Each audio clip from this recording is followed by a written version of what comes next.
जिनको कथित रूप से भारतीय जनता पार्टी के आईटी सेल का मेंबर बताया जा रहा है कि उनकी लचर पैरवी के चलते उनको जमानत मिल गई। उसमें जो वकील थे उन्होंने ठीक ढंग से पैरवी नहीं करी और उसके बाद जब वो बेल मिली तो उसके बाद उनको भारतीय जनता पार्टी द्वारा सम्मानित किया गया। अखिलेश यादव ने पूरे मामले को ट्वीट करा है, किस तरह से? बलात्कारियों के सम्मान में भाजपा मैदान में, ये तो कठुआ से लेकर के और बनारस तक, हाथरस तक, ये सब जगह पे यही काम करते हैं। और ये हमेशा ही बलात्कारियों के सम्मान में क्यों रहते हैं भारतीय जनता पार्टी वाले, ये भारतीय जनता पार्टी को बताना होगा। एक तरफ जिस आदमी के खिलाफ 1 रुपए की वो नहीं मिलती, हेमंत सोरेन, उसको आप इतने साल जेल में रख लेते हैं, मनीष सिसोदिया को जेल में रख लेते हैं, अरविंद केजरीवाल को जेल में रखते हैं। और दूसरी तरफ जो लगातार जिसकी वीडियो फुटेज है और जो जिस तरीके से उस बच्ची के साथ, उस लड़की के साथ दुष्कर्म करने के किया, उसको जो है आप 6 महीने में, 7 महीने में लचर पैरवी के चलते आप जेल से बाहर निकाल देते हैं। इंस्पेक्टर सुबोध कुमार सिंह के हत्यारों को आप जो है सम्मान करते हैं, उनको पद देते हैं। और ये कथित आईटी सेल के नहीं है, ये बाकायदा इनकी सबकी फोटो सारे भारतीय जनता पार्टी के बड़े नेताओं के साथ है। तो ये लचर पैरवी जो भारतीय जनता पार्टी बलात्कारियों की क्यों करती है, ये भारतीय जनता पार्टी को जवाब देना होगा। आपने अरविंद केजरीवाल, मनीष सिसोदिया खान, उन्होंने आज अपने एक्स पर पोस्ट किया है कि मेरे घर ईडी के 3 लोग पहुंचे, मेरे घर ईडी के लोग पहुंचे मुझे गिरफ्तार करने के लिए। देखिए, बहुत स्पष्ट है कि ये तो बिछंट चल ही रही है भारतीय जनता पार्टी की सरकार की, ईडी के जरिए, कभी आईटी के जरिए, कभी सीबीआई के जरिए विपक्षी नेताओं को परेशान करने की जो साजिश चल रही है।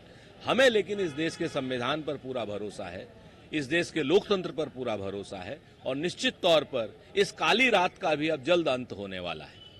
मुख्यमंत्री योगी आदित्यनाथ, कोई वर्ग या भाषा देश से बड़ी नहीं हो सकती, हम सभी को मिलकर राष्ट्र की एकता और अखंडता के सामने आने वाली चुनौतियों को दूर करना। आदरणीय आदित्यनाथ जी, क्या बलात्कारी देश के कानून से बड़े होते हैं या बिटियाओं के सम्मान से बड़े होते हैं? जो बनारस में ही, जहां पर आप खड़े होकर के भाषण दे रहे हैं, वहां पर 6 महीने के अंदर वो बलात्कारी जेल से बाहर आ रहे हैं और आपका शासन प्रशासन कुछ नहीं कर पा रहा है सिवाय लचर पैरवी करने के।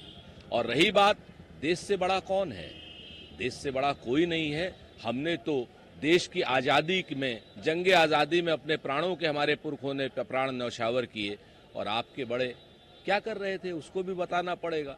हमने तो देश बनाया है, आपने क्या किया है, आपकी पार्टी की विचारधारा ने क्या किया है, ये आपको बताना होगा। उन्होंने एक बात इसके साथियों का अपमान करते थे, वो वोट के लिए उनकी आहुति उतार रहे हैं। समाजवादी पार्टी हो या कांग्रेस के लोग जिन्होंने वर्षों तक देश पर राज किया, कांग्रेस या समाजवादी पार्टी जब भी उन्हें मौका मिलता है वो देश की कीमत पर राजनीति की है। यही फर्क है कि वो देश की कीमत पर राजनीति करते हैं और हम देश के लिए राजनीति करते हैं। भारतीय जनता पार्टी के लोगों के बतगोले छोड़ने से कुछ नहीं होगा। आपके भाजपा के, संघ के, गांधी जी के प्रति विचार क्या है ये सब जानते हैं। गोडसे की पैरवी किसने करी कोर्ट में, ये सब जानते हैं। गांधी जी के हत्यारों की विचारधारा क्या थी, ये सब जानते हैं। और आज की डेट में वोट के नाम पर आप गांधी, नेहरू जी के और सरदार पटेल के मूर्तियों के आगे सर भी झुकाते हैं, ये भी सब जानते हैं।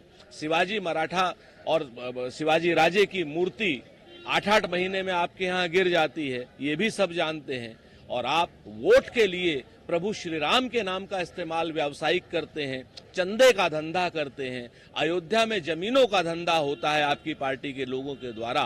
तो आप कम से कम हमें ये शिक्षा मत दीजिए। हम देश को बनाने वाले लोग हैं और हमने समस्त महापुरुषों का आदर किया है और आगे भी करते रहेंगे। आप लोगों ने समस्त महापुरुषों के नाम पर सिर्फ वोट लेने की राजनीति करी है, इससे कहीं ना कहीं पाप के भागी भी होंगे आप, श्राप के भागी भी होंगे आप लोग। एक आखिरी सवाल रहेगा, आरोप किए जाने की संभावना है। टीएमसी सरकार अपनी विफलताएं छिपा रही है। ये स्पष्ट है कि पश्चिम बंगाल सरकार कौन से प्रावधान लाने की योजना बना रही है। भाजपा ने बलात्कार के मामलों में मृत्युदंड संबंधी विधेयक का विरोध करने का फैसला किया है, जिसे तृणमूल कांग्रेस सरकार द्वारा आज पश्चिम बंगाल विधानसभा में पेश किए जाने की संभावना है। अब बताइए, बलात्कारियों को अगर दंड मिलना है, कठोर दंड मिलना है, तो भारतीय जनता पार्टी उसका विरोध कर रही है। अपने आप समझ में आ जाता है कि बंगाल बलात्कार कांड से इनको सिर्फ वोट चाहिए, ये सिर्फ सरकार को अस्थिर करना चाहते, दोषियों को कड़ी सजा नहीं दिलाना चाहते।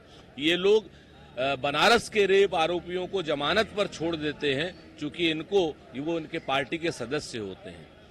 इनके लिए रेप एक राजनीतिक हथियार के रूप में है। कहीं न कहीं जहां पर इनको लाभ मिलता है वहां उसके समर्थन करके लाभ लेते हैं, और जहां इनको विरोध करके लाभ मिलना होता है वहां उसका विरोध करके लाभ लेते हैं। भारतीय जनता पार्टी सिर्फ रेप पर राजनीति करती है, बलात्कार पर राजनीति करती है, कठोर मृत्युदंड नहीं चाहती।